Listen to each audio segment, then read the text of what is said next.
It works. Awesome. Okay, technology is up and running. So I'm going to ask for your grace and kindness and maybe a little forgiveness today. I have a massive head cold, and so it might sound like me coughing in your ear or clearing my throat, none of which are super fantastic when you're listening to someone talk. So I'll ask for your grace today.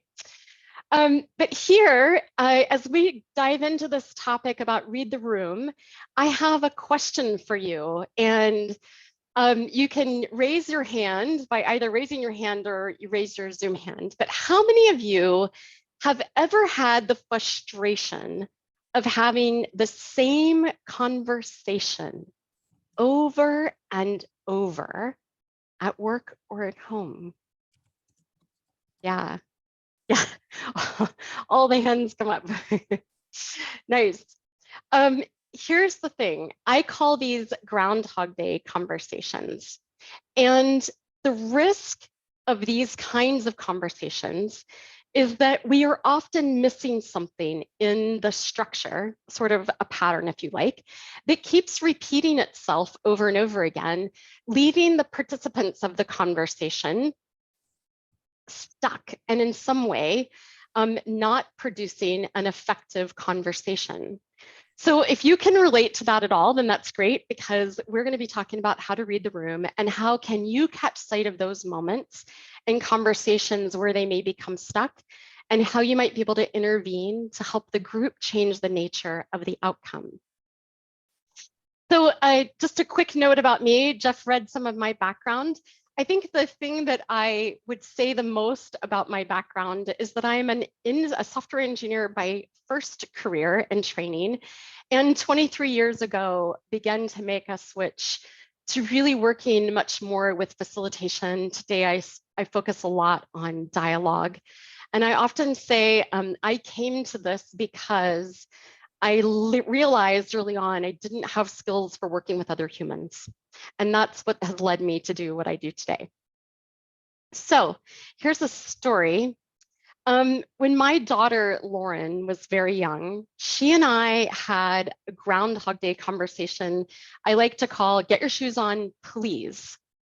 And we'd have this conversation anytime we were getting ready to go somewhere, we were leaving the house that Lauren didn't want to go to.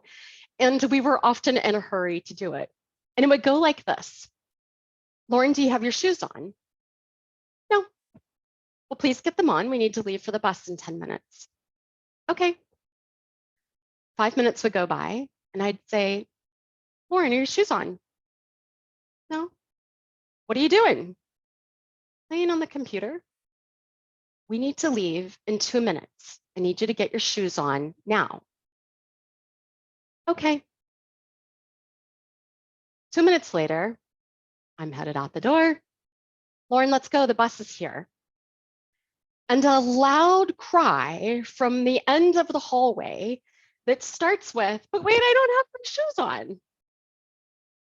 So Lauren and I had a stuck pattern. Our topic was about shoes and getting ready, but our structure was that I would make a move telling her to get her shoes on, and she would follow by saying, okay. But it really was what we call a covert oppose, because she didn't want to get her shoes on. So in this instance, her voiced action is different from her intent. And that, my friends, is the crux of what I think sits behind all conversation today. One of my most favorite quotes comes from the playwright George Bernard Shaw, where he says the single biggest problem in communication is the illusion that it has taken place. I know we think we're communicating, but often consciously or unconsciously, we are doing something else. And in my experience, it's the very root of our challenges is how we are having or not having a conversation. So for many of us, conversation strikes us as it's the soft, touchy-feely topic, or I already know how to do it. I certainly do it all day long. But what I want to share with you today is a way of looking at the structure of our conversations in a way that provides a lens at which to help us see communication at a more granular level. We all experience these kinds of conversations personally, and so do the groups we work with. So I'd like to invite you, if you've got a journal or a blank sheet of paper, there'll be multiple times today where I'm going to ask you to just grab a pen and jot something down. So, and this is one of those first moments. So if you've got something handy, what I'd like you to do is take a moment and jot down, what's your Groundhog Day conversation?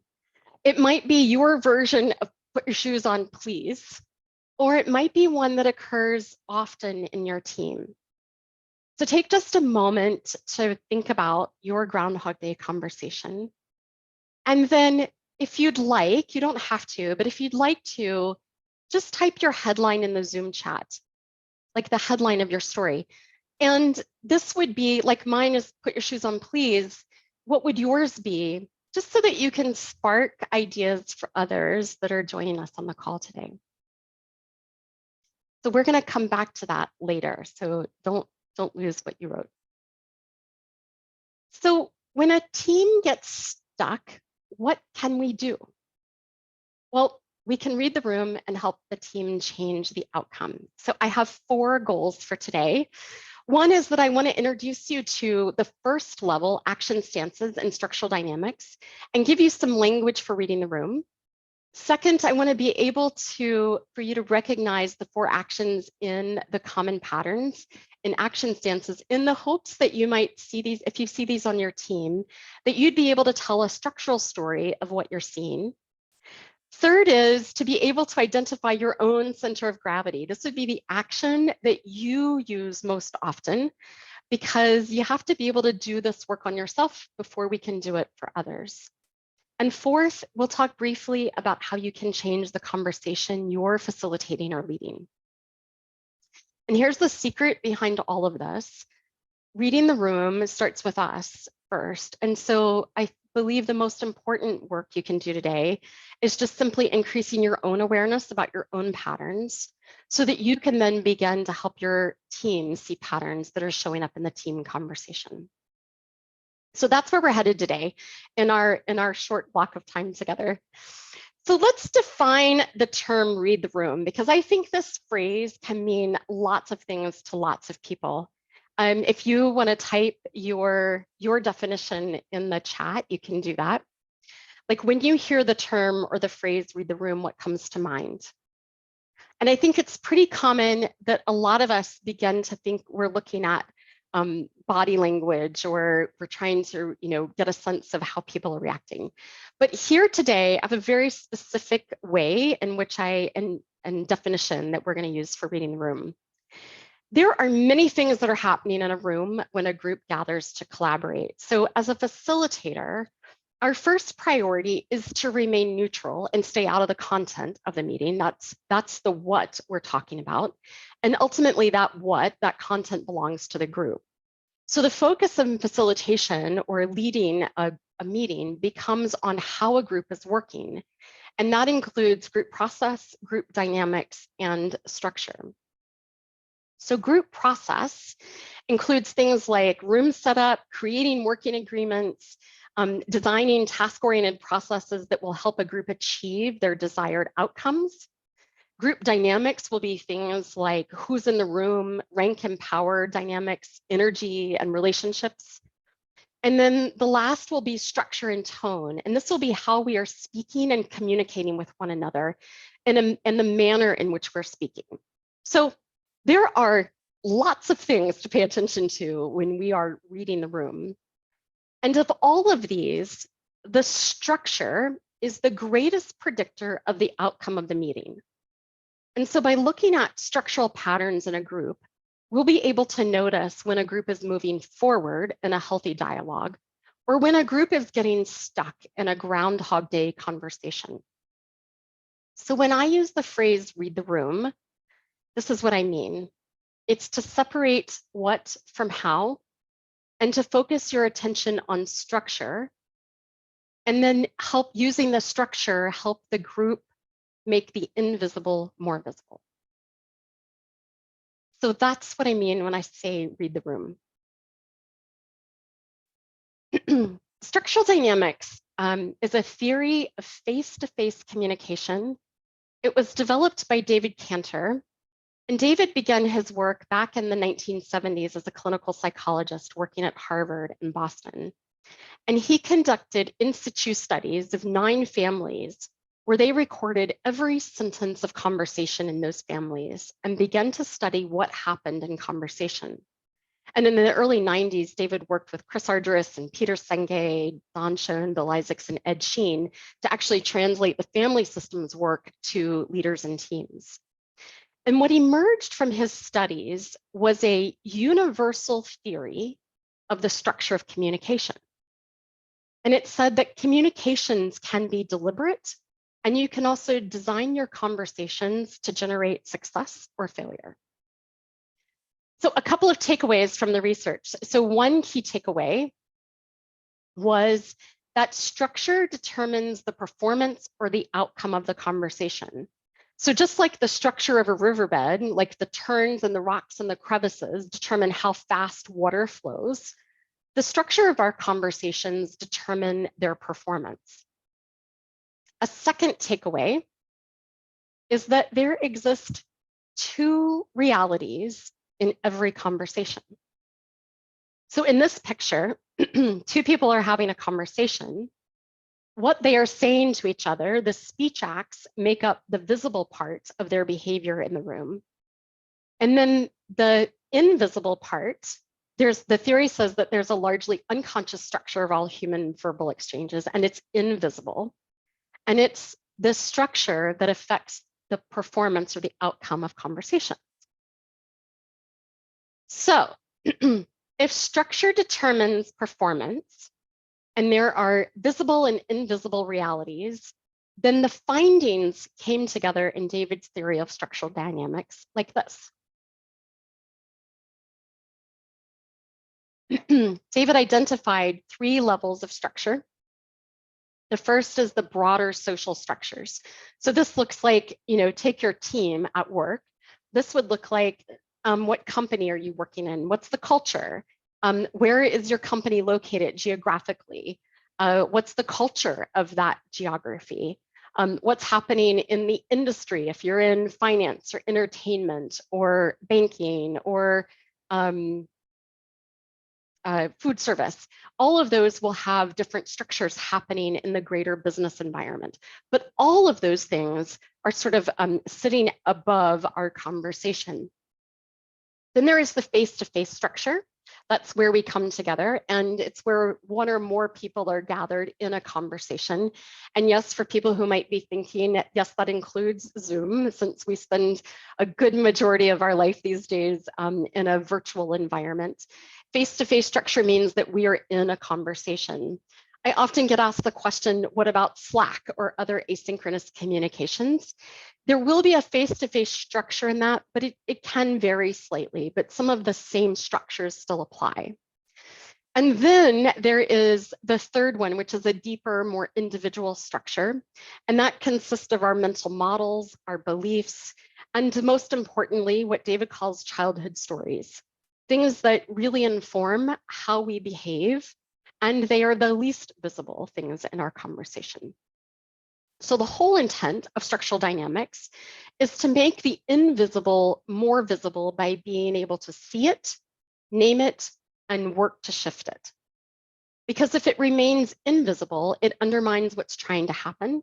And what happens is we talk past one another, we talk over one another, or we get stuck in a pattern without even realizing it.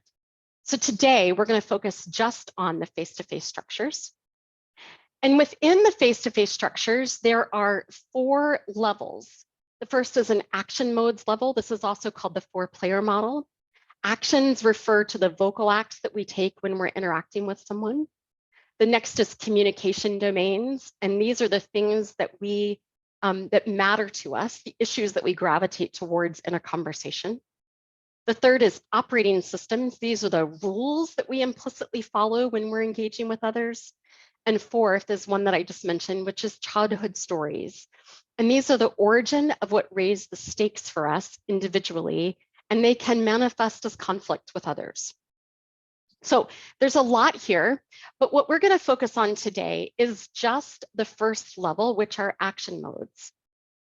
And so I want to introduce you to these, but before I do it, you're welcome to jot some notes, but I also want you to really catch sight of, I'm about to give you 4 terms, and I think it's really common to place some judgment on some of the 4 terms. And so if you start to notice yourself placing judgment, like thinking this is useful and this one is not useful, just catch yourself, because a team actually needs all 4 of these actions to be voiced in order for the conversation to be effective.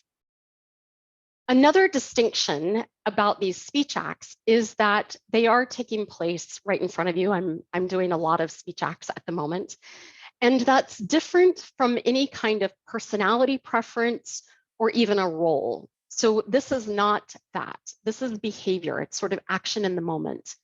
And we may have a preference for something, but we can have or bring a different behavior in the moment. So let's go over each of these. Let's start with move. So a move initiates an idea or an action or a direction in a conversation. It begins the conversation. Most conversation will start with a move. The next is a follow, and a follow supports or continues the conversation. It gets behind an idea and carries it forward. The next one is oppose. So oppose offers correction. It says, hey, hold on a second. It challenges or disagrees with an idea or an action, or it pushes back or corrects and offers an alternative perspective. And the last one is bystand. And a bystand offers a morally neutral comment about what's happening in the conversation. You can also, it bridges different ideas that might be happening in a conversation. You can also bystand on yourself by telling a team how you're feeling or what you're curious about or something that you're seeing in yourself. So all 4 actions must be voiced in order for us to have an effective dialogue. Bystand and follow are the actions that fall on the line of inquiry. So when you're bringing the acts of bystand and follow, you're bringing more inquiry into the conversation. Move and oppose fall on the line of advocacy. And so when you're moving or opposing, you're bringing more advocacy into the conversation. Here's the thing. We need both. We need both inquiry and advocacy in the conversation. So let's practice what this might look like, and you're going to need that pen and paper again. So we're going to practice with a really very short dialogue. So what I'm going to do is read you a couple of sentences, and I'm going to ask you to jot down on your sheet of paper, how would you score it? Would you categorize it as a move, a follow, an oppose, or a bystand? All right, so here we go. The first one is, let's meet for coffee next week. Next week is out for me. What about the following week? Yes, that works for me. Where would you like to go? Let's go to the shop on the corner. Okay, so let's go through each of these and see how you did. The first one is a move. Let's meet for coffee next week. The next one is an oppose. Next week is out for me. Doesn't work. What about the following week is a new move? It's setting a new course in the conversation. It's introducing a new move, new action. Follow is the next one. Yes, that works. A bystand. Where would you like to go? Pure curiosity. And then the last one is a move. There's a new suggestion on the topic that was already on the table. So keeping that pen and paper handy, I'm going to ask you to take a really quick self-assessment. So just jot down the first number that comes to mind for you. It will help if you think about context. So in structure, context matters. So if you work across multiple teams, it'll be helpful if you think about one team in particular. If you want to think about home instead of work, just think about your home unit. And as you think about those, I'm going to ask you these questions and just think about a percentage of your time that you spend doing this. We'll all do all 4 of them, but there's likely 1 or 2 of these that we do more often.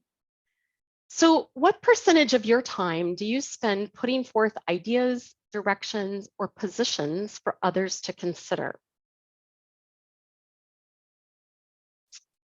What percentage of your time do you spend offering support or following through on ideas or decisions put forth by others?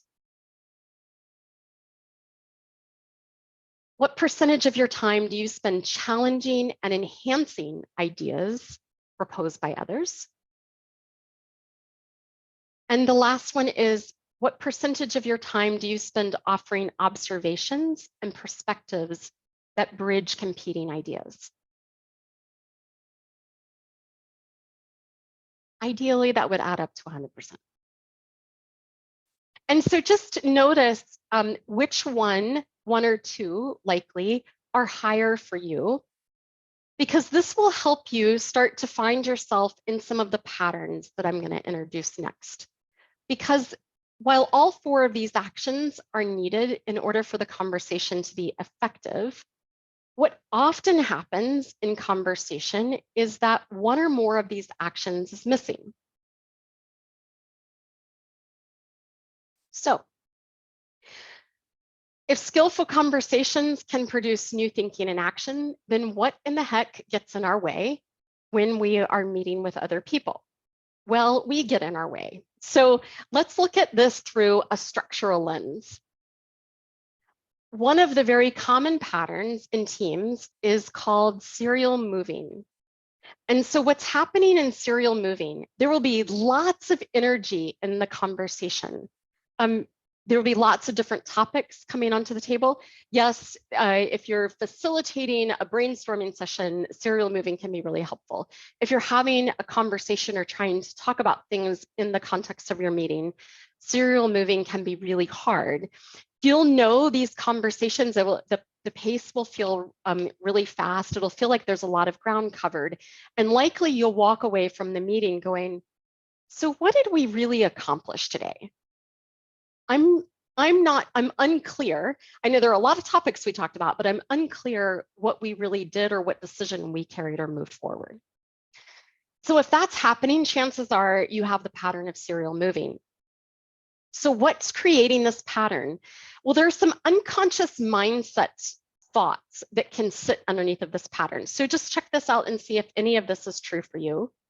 Well, one belief might be that my value is demonstrated by my ability to put forth new ideas.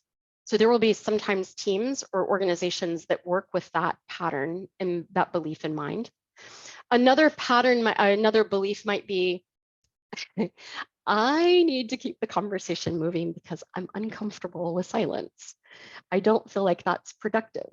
So moves get made just out of silence or not wanting to be in silence. Another belief can be that if I don't provide the answers, then I won't be seen as the leader or, effective. And another belief that sits behind this one is that I don't like the idea that someone else just offered, but instead of directly opposing, because I feel like that would be rude, I'll just change the subject or create a new move. If I don't like that coffee shop that someone just suggested, I'll suggest another coffee shop without really clearly offering an oppose to the previous coffee shop.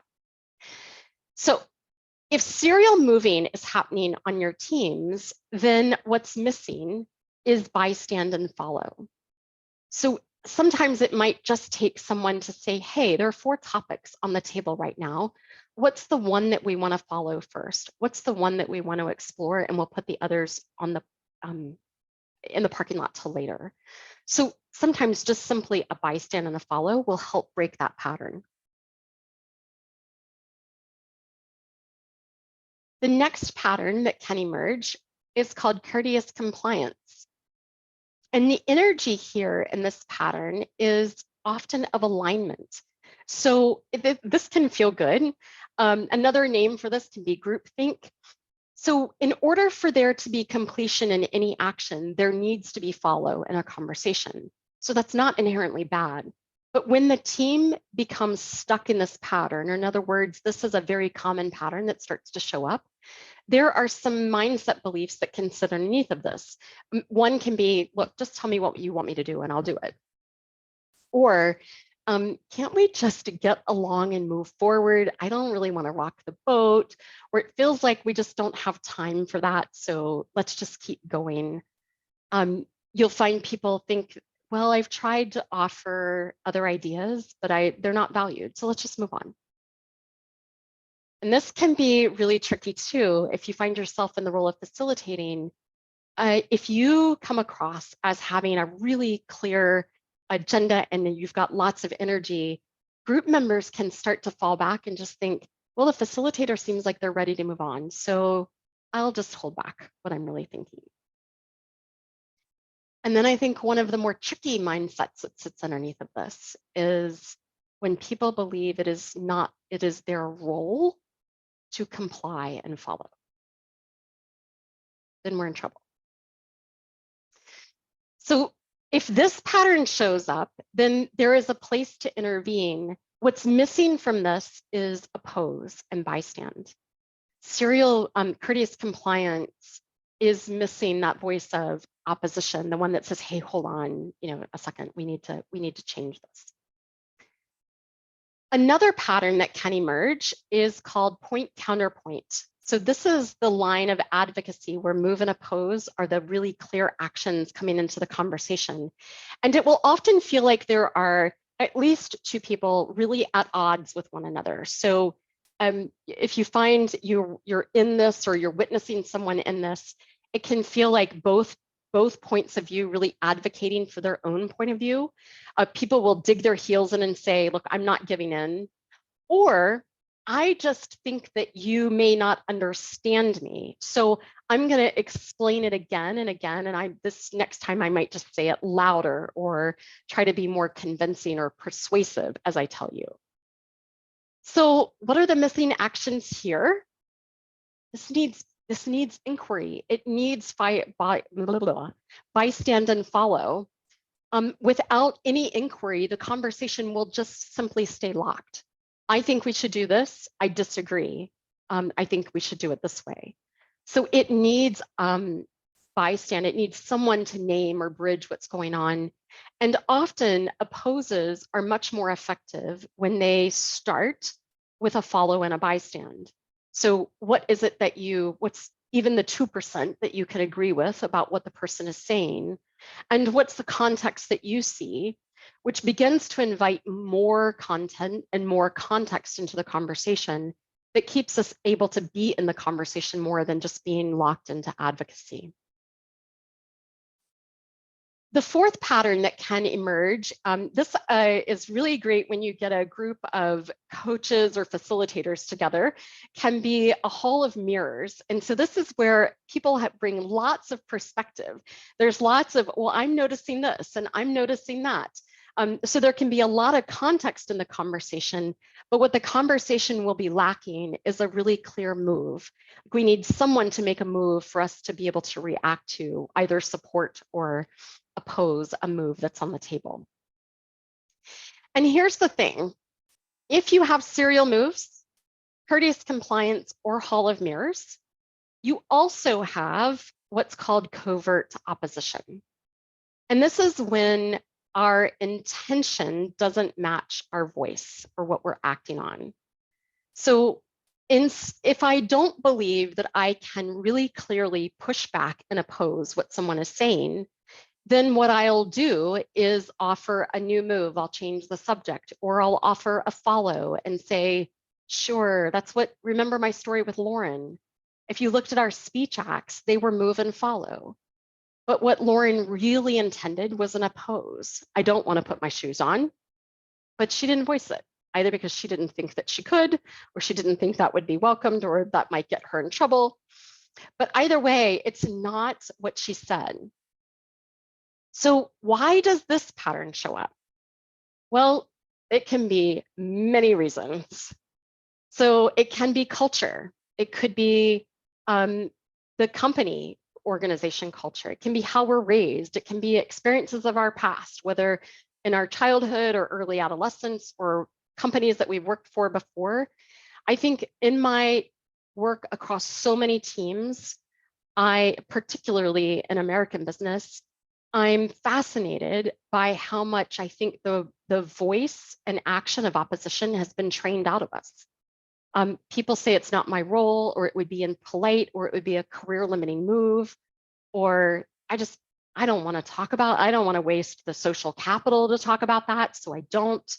Or, you know, I'm afraid if I pushed back on that idea that the person will think I don't like them, or I don't want to be disliked by this group. You know, I feel like I really need to, I need to be liked in order to get my job done. So there can be hundreds of reasons why, but whatever the reason is behind it, what's happening is the lack of opposition in our conversation means that that real voice doesn't get voiced in the room. And instead, it goes offline or subterranean or to the back channels of Slack, where it does more harm than good. And instead of coming into the room and having the conversation in the room, we take it offline, and it undermines much of what's trying to happen. So when these actions are missing, one of the things to do is figure out how we can create the space or invite them if they're missing. So a couple of ways to begin to think about, if you have the role of leading a meeting or facilitating a meeting or even participating in a meeting where you start to be able to see that one or more of these actions is missing, then there are ways to begin to prompt for it. So if you have serial moves or point counterpoint, you need more follow and bystand. Courteous compliance needs opposition. Covert opposition needs a bystand about what's happening, and then for someone to create space or call for an oppose. So remember my conversation with Lauren. Our pattern was courteous compliance. She voiced a follow, but that was not her intent. And so here's what I started to do to change our conversation. So I would say, Lauren, are your shoes on? That's my move. She'd say no. That was her follow. And I'd say, what are you doing? She'd say, playing on the computer. Well, what are you playing? Building a house out of blocks. And this is what I did differently. I said, hey, the bus will be here at 7:50 to pick you up. And then I just stopped talking. And then she said, oh, I need to get my shoes on and my backpack. I said, yep, that would be really helpful. So Lauren's resistance would come from me making all the moves and wanting her to follow. My goal then became to enter our conversations in a way that allowed her to make the move that I could follow and support. And that's where I began to bring more bystand into our conversation. She's now a teenager, and this is still our pattern. I'm reminded every time I make a move, especially about something that she doesn't want to do, because she places a really high value on autonomy. She wants it to be her idea and her move.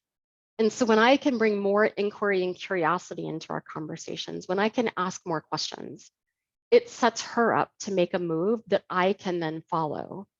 And it might not be my first choice, but it is one that I can support, and more importantly, one that she'll actually take action on.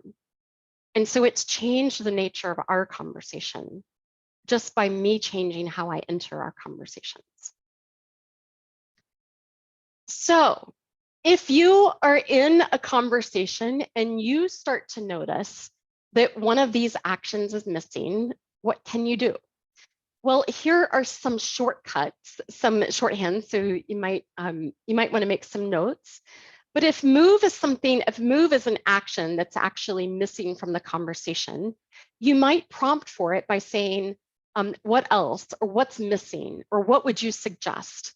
All of those are a way to prompt someone else in the group to make a move on their own. If follow is missing, you might prompt for it by saying, what do you align with? Or who agrees with what's being said? Or what do you like about what's being said? Sometimes groups get into this pattern where in Agile, one of our greatest things is to say +1. What's challenging about +1 is that we don't really quite know the specifics about what people are +1ing. So it's great if people say +1, and then sometimes I'll just say, can you say a little bit about what you're agreeing with or what you're supporting? Because we're wanting to add in the conversation, we want people to be really clear about where they're following and where there's maybe some places for minor disagreement. If oppose is something that's missing, you can prompt for it by saying who sees it differently or who wants to push back. If you're leading a conversation, you can prompt for it by saying, where might I be wrong? It can be really helpful to give people a space where it's welcomed, where they don't have to just bring it, but they're actually responding to a prompt. And if bystand is missing, then you might just say, like, what's your experience right now? Or what's happening in our group right now? Or where are we at as a group right now? So sometimes just getting a group to comment on what's happening can be really helpful, and it gives more data to the conversation. So how to read the room? There is much, much more to the idea of reading the room, but my hope is that you have enough to get you started today on your journey. So create a shared language. This is the first place to start. So share this with the team, with a team that you're working with, the 4-player model. They do not need a 45-minute overview. You could give them a 2-minute introduction to the 4-player model. I have found that having a morally neutral way to name tricky dynamics and help the group take action has been one of the single greatest ways I've truly seen to help a group develop collectively and individually. The second will be to separate the what from the how. So you're going to start to distinguish the content that the group is talking about from how the group is talking. And then focus on structure.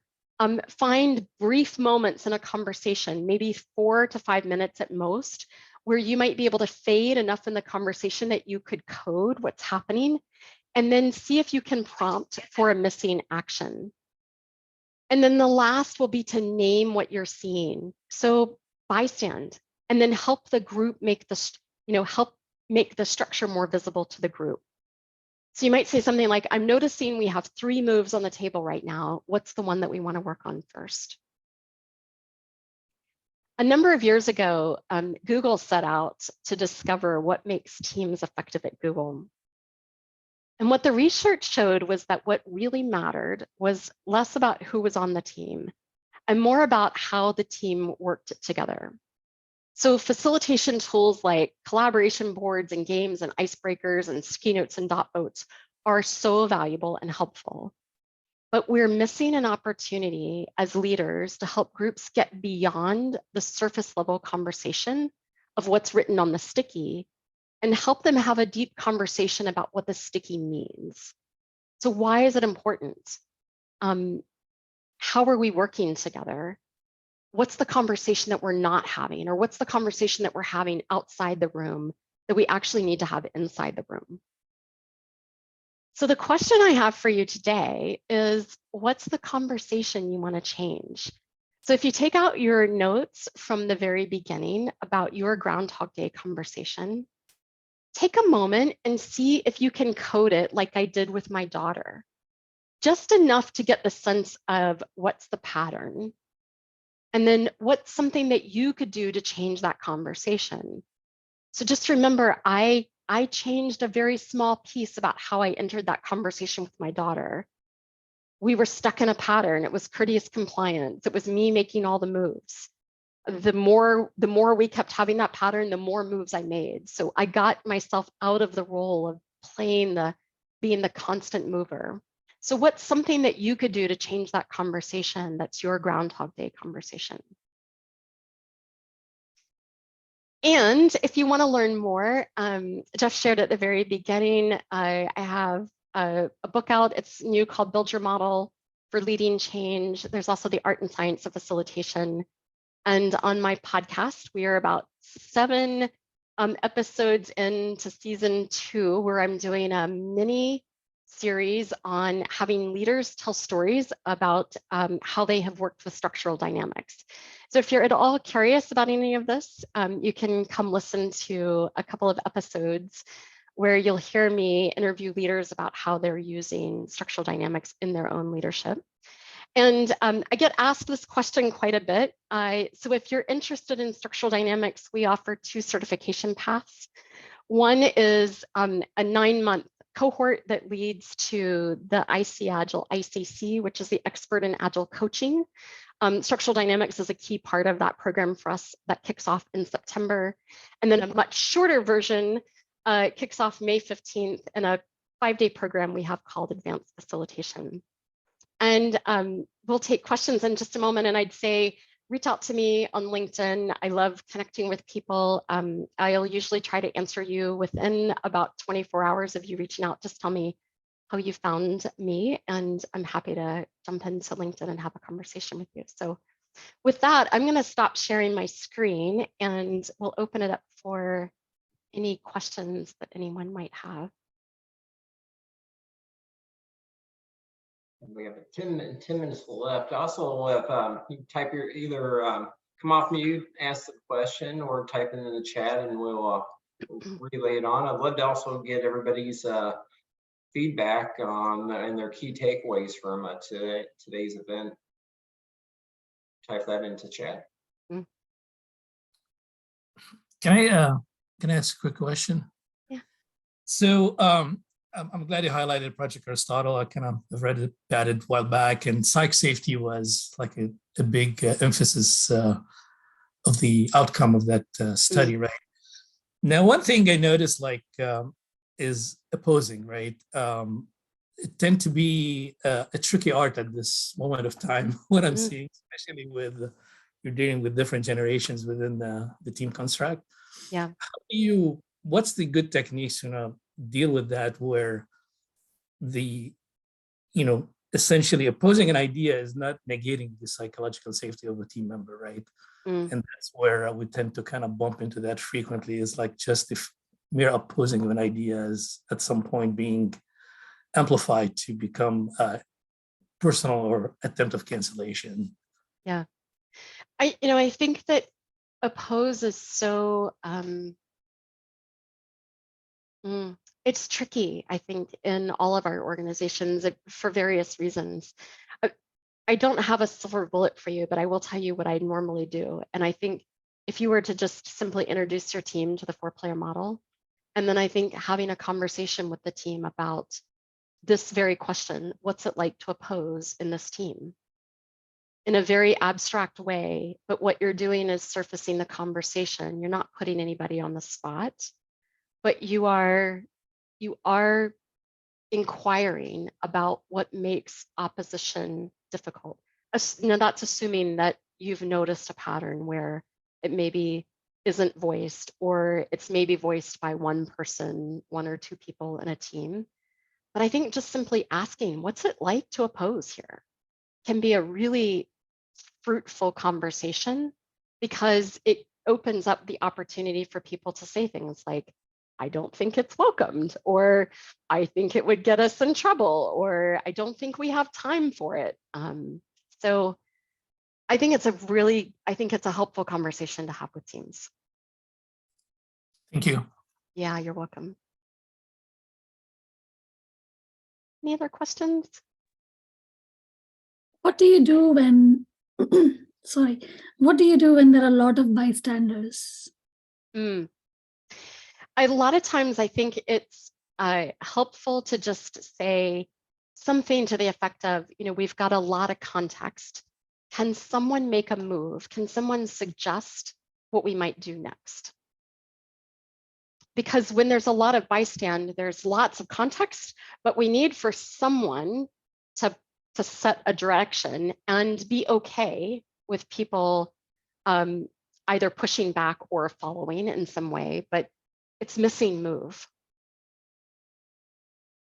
Yeah, that helps. Thank you. Yeah, you're welcome. Marsha, can we see slide 20 again? Slide 20, yes. Here you go.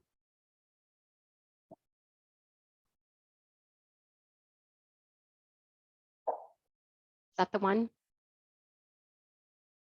Bruce, is this what you needed? 19. 19. Yep, there you go.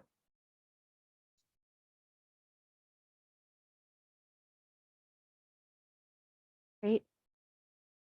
And will you be sharing the we will be sharing the recording. It'll be on our YouTube page shortly. And Marsha, are you going to Yeah, I'll share the share slide. the slide deck? Yep. Yep, for sure. We'll share the PDF of that so you can download it. Nice. Any other questions?